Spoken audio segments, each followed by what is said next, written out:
আল্লাহ তাআলা বলে, বান্দা আমি আল্লাহ তোমায় পরীক্ষা করব। বহু নবীকেও পরীক্ষা করছি। তায়েফের ময়দানে আমার নবী রক্তাক্ত, এরপরেও নবী বদদুয়া করেন নাই, নবী সাধারণ ক্ষমা করে দিলেন। ও মুসলমান, ঈমান কেমন হওয়া চাই বলে, আগুনের সামনে দাঁড়াইয়া তোমাকে আগুনের সামনে দাঁড় করানো হবে, এরপরে বলবে ঈমান ছাড়ো নয়তো আগুনে পড়ো। মুসলমান ঈমানদার বলবে আগুনে পড়তে রাজি, ঈমান ছাড়তে রাজি না। এই ঈমান আমাদের আসেনি, থাকতে হবে। খলিফাতুল মুসলিমিন হযরত ওমর ফারুক রাদিয়াল্লাহু তাআলা আনহুর যুগে আব্দুল্লাহ ইবনে হুযাফা রাদিয়াল্লাহু তাআলা আনহু দলবল সহ রোম সাম্রাজ্যে দিনের দাওয়াতের জন্য গেলেন। রোম সম্রাট তখন নাম ছিল হিরাক্লিয়াস। হিরাক্লিয়াস বাদশার সৈন্যদের হাতে তারা ধরা খেয়ে গেল। হিরাক্লিয়াস বলে ওদেরকে তাড়াতাড়ি সামনে নিয়ে আসো। আব্দুল্লাহ ইবনে হুযাফা সহ তার সব সৈন্যবাহিনীকে সামনে আনা হলো। এবার হিরাক্লিয়াস ডেকে বলে, আব্দুল্লাহ তোমার সাহস তো কম নয়, এই আমার রাজ্যে তুমি কেমনে কোরআনের দাওয়াত নিয়ে আসছো? আমাদের খ্রিস্ট রাজ্যে তুমি কেমনে কোরআনের দাওয়াত নিয়ে আসছো? তোমার সাহস তো কম নয়। আব্দুল্লাহ ইবনে হুযাফা কথা বলে না।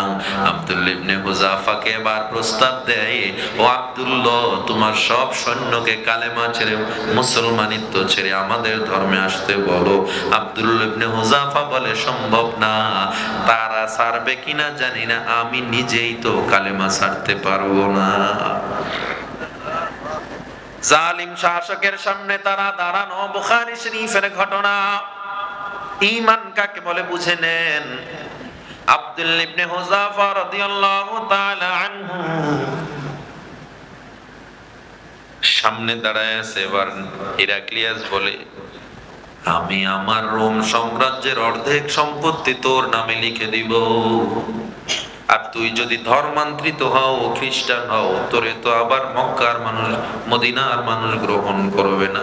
ওদিকে যাওয়ার আর দরকার নাই, আমার একটা রূপবতী সুন্দরী মেয়ে আছে, বিয়ে কইরা আমার কাছেই থাকবি, টেনশন নাই। আব্দুল্লাহ ইবনে হুযাফাকে প্রস্তাব দেওয়া হয়। আব্দুল্লাহ ইবনে হুযাফা প্রস্তাব মানে না, না না না না। ও হিরাক্লিয়াস, তুমি জেনে নাও, শুধু কেন রোম সাম্রাজ্যের অর্ধেক, গোটা দুনিয়ার সব সম্পত্তি যদি আমার নামে লিখে দাও, এরপরও আমি কালেমা ছাড়তে পারবো না। এরপরও আমি কালেমা ছাড়তে পারবো না। ও হিরাক্লিয়াস, তুমি এবার তোমার সিদ্ধান্ত নিয়ে নাও। হিরাক্লিয়াস বলে, তাড়াতাড়ি গরম তেল করো, ফুটন্ত তেল করো। উজিরের নির্দেশনায় তৈল গরম করা হলো, ফুটন্ত তৈল। আব্দুল্লাহ ইবনে হুযাফার একজন সঙ্গীকে তৈলের মধ্যে ছেড়ে দেওয়া হলো। সাথে সাথে শরীরের গোশতগুলো আলাদা হয়ে হাড্ডিগুলো কর্কটার মতো ভেসে উঠল। আব্দুল্লাহ ইবনে হুযাফাকে ডাক দিয়া কয়, দেখ দেখ, এখনো সবাই তোমরা হুঁশিয়ার হও, তোমরা এখনো প্রতিজ্ঞাবদ্ধ হও, কালেমা আর তোমরা অন্তরে রাখবা না, নাহলে তোমাদের পরিণতি এমন হবে। সবাই হাসতেছে, কেউ কথা কানেই নেয় না, হাসতেছে সবাই। আবার একজনকে তৈলের মধ্যে ছেড়ে দেওয়া হয়, ওই ব্যক্তির চামড়াগুলো আলাদা হয়ে যায়, হাড্ডিগুলো বেশি উঠছে। এবার আব্দুল্লাহ ইবনে হুযাফাকে পারা যায় না।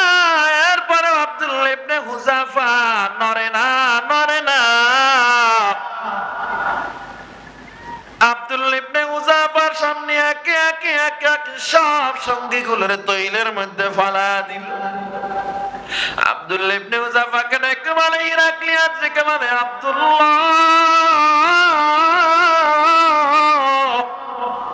এখনো সময় আছে, কালেমাটা ছেড়ে দাও, না হয় তোমাকেও তৈলের মধ্যে ডুবতে হবে। আব্দুল্লাহ ইবনে হুযাফা হাসে, খালি হাসে। সবাই শহীদ হয়ে গেছে, তারপরও সে হাসে। হঠাৎ করে আব্দুল্লাহ ইবনে হুযাফা কান্না শুরু করে দিছে। হিরাক্লিয়াস বলে, কেন কান্দো? ভয় পাইছো নাকি? টেনশন করো না, ভয় পাওয়ার দরকার নাই, তোমারে মারবো না। আব্দুল্লাহ ইবনে হুযাফা কয়, না না, আমি ভয় পাই না, আমি কাঁদি। আমার ভাইরা আমারে একা ফালায়া জান্নাতে চলে গেল, এই জন্য আমি কাঁদি। আমারে যদি নিয়ে যাইতো, একসাথে মদিনা থেকে আসছি, আর আমারে ফালায়া তারা চলে গেল। আব্দুল্লাহ ইবনে হুযাফাকে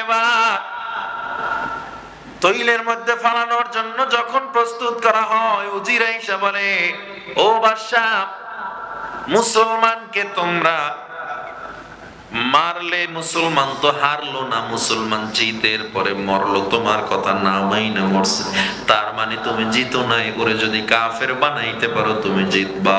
এবার হিরাক্লিয়াস বলে, কেমনে? কয়, কাফের বানানোর একটা সুযোগ আছে, তুমি আমারে সময় দাও। কয়দিন? কয় 3 দিন। কয়দিন?